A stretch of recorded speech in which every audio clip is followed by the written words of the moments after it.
Hi. Hi, how are you? We're good, thank you. Okay. Just giggling, getting some oxygen to the brain. That's perfect. This is how you do it.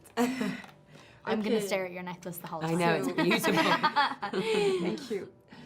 So, Saoirse, Florence, how familiar were you initially with the 1994 version of the book itself? I'm very familiar with it. I was actually born in 1994. Came out the year I was born. Watched it, just thought it all the way. I wanted you to react to that. I loved it. That was my introduction to Little Women, was through that film adaptation of the book, and I love Winona Ryder, Kirsten Dunst, Susan Sarandon, Claire Danes is in it, like all these really, really fantastic actors. Christian Bale is in it as well, I think. He's Laurie. He's Laurie, yeah. Yeah, and I loved it, and then sort of later on I went and read the books and loved it even more, because you're getting a real sense of like the whole world, and yeah, it's great. For me, I met these sisters when I think I was about 9 or 10. My gran used to read me her favourite classics, and this was one of them. So I would go and stay around her house, and she'd read me chapters and prod me awake when something interesting was going to happen. Amy's about to burn the book. Yeah. So what aspects of the story feel most current to you today? Say that again, sorry? What aspects of the story feel most current to you today, nowadays? I think, one of the things that Greta said when she pitched her idea to Sony, who made the film, is that she sees Little Women as being about money and art. And the relationship that, an artist, and in particular a woman at this time, has with the two, and how there's a real sort of extra battle to balance both, to attain both, to hold on to both.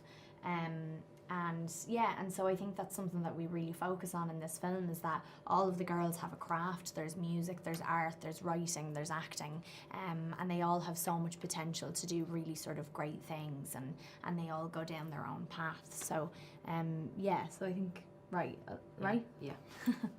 That's what makes it current. Anything you'd like to add about the aspect that feels most current to yourself nowadays, and this whole background? No, I totally do agree with everything Saoirse's just said. I think... no, I'm gonna leave it on that. Okay. No, I'm good. Saoirse, congratulations on the award attention the film is getting. Saoirse, you are no stranger to nominations. Do you get as excited now as you did for Atonement?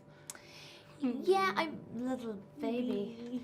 I think the awards, I'm sure you found this too, award shows and like events and stuff are very, they're like weird anyway, but they're really weird places to be when you don't know anyone and when nobody knows you. So the nice thing about kind of going back and sort of returning to it a few times is that you get to know more people, and it kind of becomes like an opportunity to meet other filmmakers that you really respect and admire, because you're doing so much press together, and also just seeing other friends who maybe have been recognised as well, and and so what I've started to do is like bring my best mate with me, so that it's more about us just kind of like going to a party, and then anything else is a plus. So. Okay, and tell us about the atmosphere on set. The March family have all this joyful energy to them. Was it similar on set? It was exactly the same. I think we were all mad and madly in love with one another, and spoke over the top of one another, and played and sat on each other and picked each other's spots, and it was like... It was pretty ideal that those were the kind of characters that we were then playing on camera. I think it's really, it's always in the actor's interest to get along with people as quickly as possible, because you need to form those relationships quickly because you're on camera together. So it's extra fun when it's easy and it's real. I was very lucky. I'm not lucky to have missed the rehearsal, but I missed 2 weeks of rehearsal, and when I came back, everybody kind of just greeted me with open arms. So the relationships were all there, and on set it was actually quite hard to shut us up. Greta had to get a megaphone because we would speak so loudly. Yeah. But no, that was kind of like the energy and the vibe within the scenes, and we didn't stop until we went home. No, we really didn't. Nope. And even then, we had our Yeah, we have our WhatsApp group chats. That's that sort beautiful. of continued on.